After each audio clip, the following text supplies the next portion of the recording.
I'm Tina with APS EdTech, and I'm going to show you how you can use Google Chrome to translate a website. Cómo usar Google Chrome para traducir un sitio web.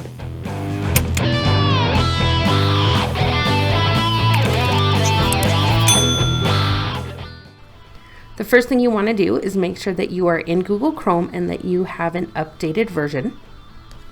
You're going to want to open up the web page that you want to translate. Now, what's great about this is you can translate a Google site. So if you have a classroom website that's built in Google Sites, this will work. On that web page, right-click and then select Translate. Up in the search bar, you're going to notice an icon.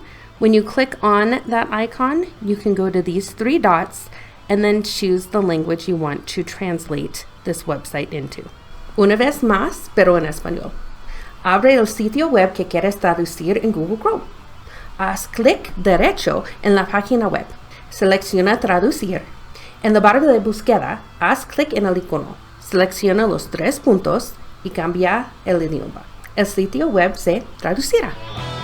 Don't forget, like and subscribe to our channel to see more videos in QuickTips.